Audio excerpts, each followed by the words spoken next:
Welcome to the Speak by Design podcast, where we study personal style, message structure, and message strategy so you can become a consistently compelling force. Let's dig in.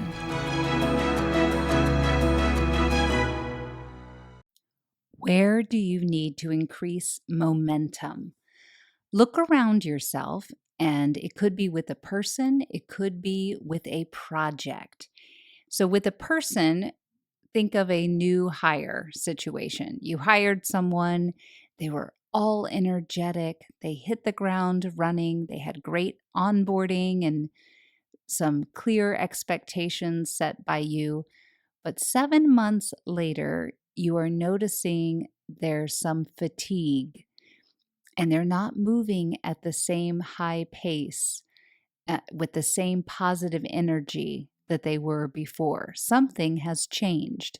So that's an example of a moment where you need to increase momentum with that person on your team. The same thing can happen with a vendor, with a partner organization where they were very motivated in the beginning, but now that they have gotten used to you and the work, maybe some things have not been smooth, they have become more distant and their productivity is slipping. Or it's a larger change initiative that is touching multiple cross-functional groups, and it's something that everyone knew would take 18 months to complete, or maybe even longer. And the fatigue is setting in. And because it still feels a far way out, and maybe there have been more obstacles, there is lacking productivity, the pace is slipping, you want to create more momentum. You want to reinvigorate the enthusiasm around that objective or that strategy that's being implemented. Well, so let's go find the source of the problem. There are 3 common sources of this problem. The first is people start to develop resistance to change. The second is that they develop apathy toward the change. Or third, they get incredibly tired by the activities. It has become monotonous and there's fatigue. So let's go to the resistance first. The resistance usually emerges because they start to fear the success. And you might think, how could somebody fear the success? Well, they could fear that if they solve the problem, there's nothing left for them to do. And it feels counterintuitive because people should be motivated to feel success and complete. But once they complete the initiative, are they out of a job? And therefore, there's some incentives to keep the problem messy, let it get messier, and never solve it. And it could also be that they start to think that the mess is not that bad. So they fear the success because maybe reaching that higher level of success means that things are different and it's going to cause them to have to work in a different way, and that's going to hurt them. So instead, they like the comfort of their current situation, even though 7 months ago they hated it. Now they have started to think it's not so bad.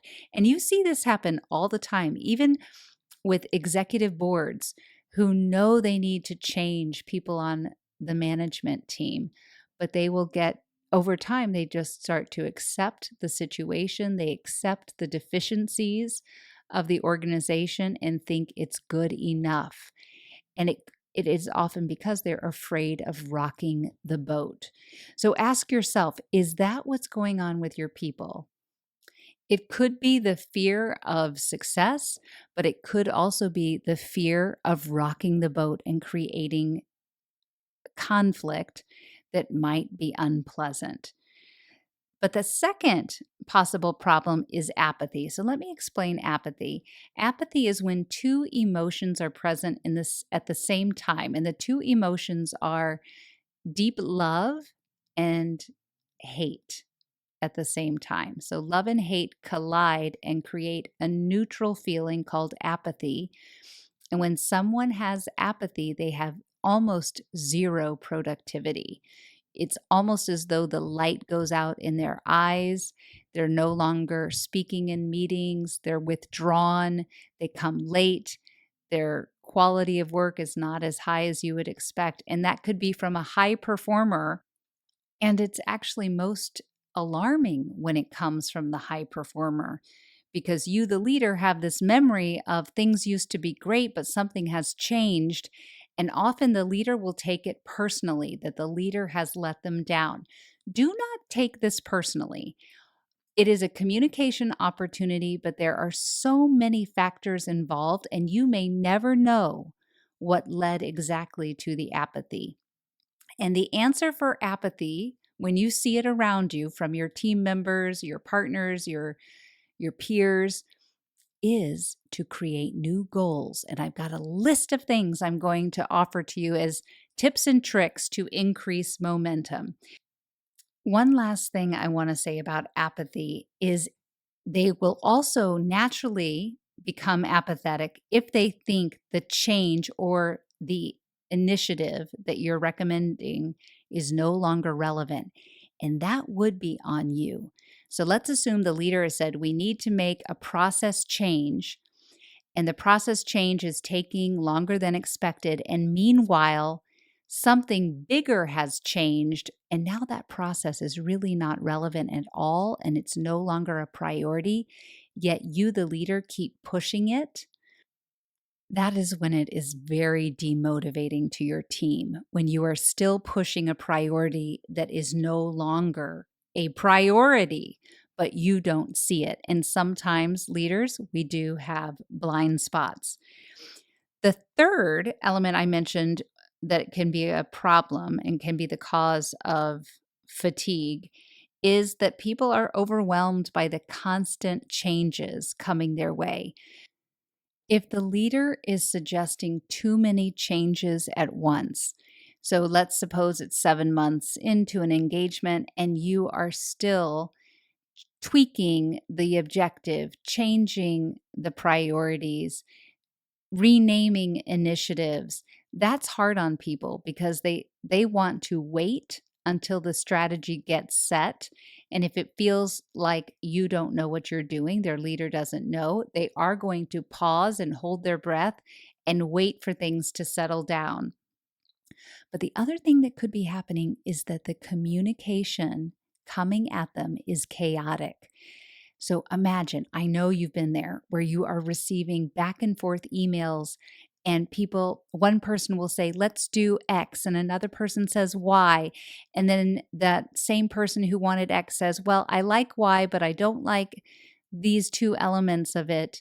And there's back and forth. And the reader spends more time following the chain of email and stops understanding where we're going, and there's massive confusion, which ends up leading to stagnation.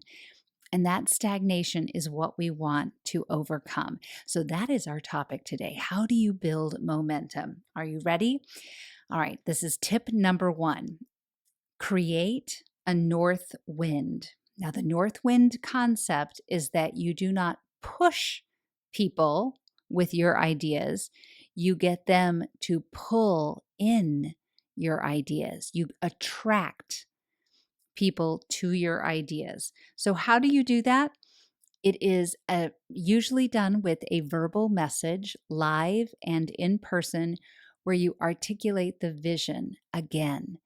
Now, you've already done this. If it was when you first hired this person 7 months ago, say that speech again, or at least the overall objective that you said 7 months ago, because that is an anchor point for your person. And when they hear that said again, it is going to resonate with them. And then you can start suggesting the new priorities if you have to, or restate as much of what you said 7 months ago that is consistent, that has not changed. And get them excited to share with you what they believe the plan and the priorities should be to go achieve that objective now that they have 7 months of new information. And I'm using 7 months as an example, however long it's been. Because maybe it's been longer than that. Maybe it's been a year or a year and a half that they've been working on this, and they have learned so much over that time. Of course, things have changed. And get them excited to spend more time with you on this vision, on this journey together. You might also want to create more sense of urgency because maybe they don't feel that urgency anymore. Okay, so number one, create a north wind. Number two, start monitoring things a degree more closely. Now, if you're already monitoring this to such a high degree, that could also be demotivating. So if you're not monitoring, create a new metric that you want to start tracking. We're now keeping a close eye on percentage of completion and start tracking that, announcing it, asking for the percentage completion every week, and reminding them of what they said last week. Now, if weekly is too frequently, every month, but helping people feel and see the progress or even the lack of progress. But the other thing about monitoring is simply you, the leader, caring about what they're working on helps them prioritize it. So let's say I have Mary is working on a report and she's also working on a PowerPoint. If I keep asking about the report, she's going to believe that that is more important than the PowerPoint. If I simply shift and when I meet with Mary, I start asking her more about the PowerPoint, that becomes a higher priority. So ask yourself as the leader, what am I asking them about? Am I asking them about the things that are the highest priority? Or am I focusing on the little things, the fun things, the insignificant things? Can you put a brighter spotlight on the topics, the strategies, the tasks, even that you want prioritized? All right, now the third idea is how could you give more rewards and recognition? So, by rewards, this doesn't have to be monetary, but that does get people's attention. Can you incentivize with a bonus of some sort, a gift, a shout out in front of senior leadership? Those those are the type of rewards that make people feel very special. And don't overlook that shout out to senior leadership. People love the exposure that they can get. And that actually leads to the fourth tip, which is how can you give them an opportunity to talk about the work that they've done in front of more people? And that could be a peer group or a senior leadership group. I believe the senior leadership group is more impactful. And there are town halls, there are webinars internally, there are gatherings. Find out the person who runs that meeting and get your person 5 minutes on the agenda. This will get positioned as a let's go hear Mary talk about her successful project, how it's going, and what they've learned along the way. And that helps your person get visibility for not only the work that they've done, but also helps them meet more people and expand their network internally. And then pull in senior leaders. Can you invite senior leaders to come to one of your meetings and hear your whole team talk about the effort, where you're barely talking and you're trusting your team to do most of the talking? That also makes you look really good to your leadership and showcases your own people leadership skills. But moving on, can you expand their authority? So if this is a new hire who is starting to show some disengagement or fatigue, give them more decision-making power. Give them a rotational assignment or a special project that broadens their horizon. Number 6, promote them. Now, that doesn't mean everybody, but if there's someone deserving, can you promote them with a new designation? That's a big action. And that big action does get attention and it does affect the whole team dynamic. in a very positive way. And some people say, oh, it's going to shake the boat. No, it won't. It will shake the dynamics. It will motivate people to say, oh, if that person got promoted, there is hope for me, or I need to do what they did. And maybe they'll be dissatisfied for a moment if they think they deserved the promotion. But that's an opportunity for you to say, here's what I need you to do. I need to see more energy and more engagement and more productivity and more positivity to see that you are ready for that next designation. Number 7, more real-time encouragement. You might think that your people don't need to hear, great job, I see you, keep doing what you're doing, but people need that encouragement. They need to know that you notice what they're doing. Dial that up a degree, provide more immediate feedback. And that can be digital. That does not need to be in-person recognition. It doesn't need to be shaking their hand and high-fiving them. It can certainly be a text, something that is real time, a chat that helps that person know you noticed. I like to call people right after a big call and tell people what they did right in that interaction. Number 8, bring some novelty into your meetings. Now, this could be that you change the format, you change the look of your documents, you do something creative and fun in the beginning. Instead of you leading the meetings, you have other people leading the meetings, but shake up the format, invite some guest speakers. That changes the energy around an initiative. Introduce new goals. Number 9, introduce new goals, set fresh objectives that are still aligned to the overall big objective, but by setting up new, smaller mini objectives, you could have fun phrases for those, create a tagline, and encourage people on the team to set new milestones. And when they get to create their own new milestones, you'll see higher ownership immediately. Number 10, shuffle the teams. Move people around, exchange people. Say you're going to get to do a 6-month swap with each other and help prepare them for that. But that swap is wonderful to do and does create maybe a modest delay in productivity, but you're already experiencing that. You'll see a surge if you position that the right way. Number 11, invest in new learning.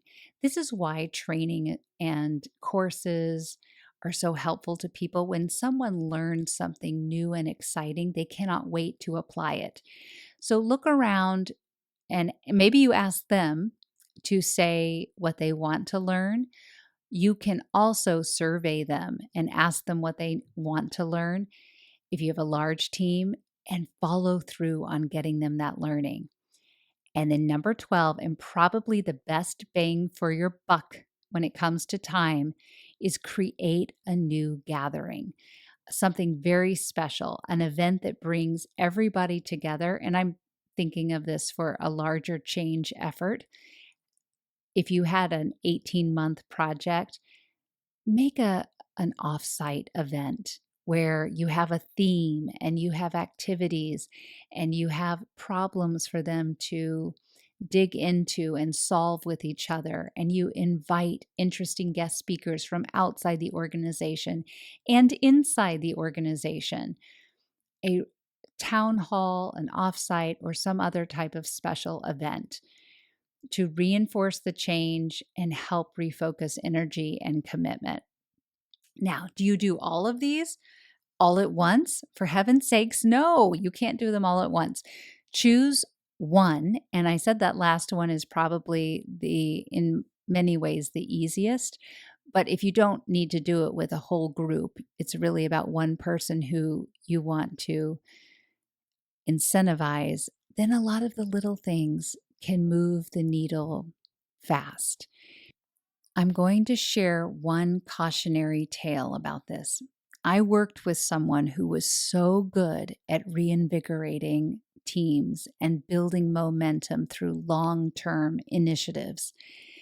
And he did all of this, every single one of these things, not all at once. He spaced them out. It seemed like every month a new thing was coming at us, and it kept us guessing. It kept us on our toes, and we just loved to see what he would do next. When he left the organization on his own accord, and it was a surprise, it took the wind out of our sails, and no one knew how to fill his shoes. So I share that to say that when you do this, you are so powerful with your team. They will never, ever forget you, and they will follow you. They will want to work for you wherever you go. And that's how I feel about this person. And that is how they are going to feel about you. Have a great week, everyone. Go build some momentum.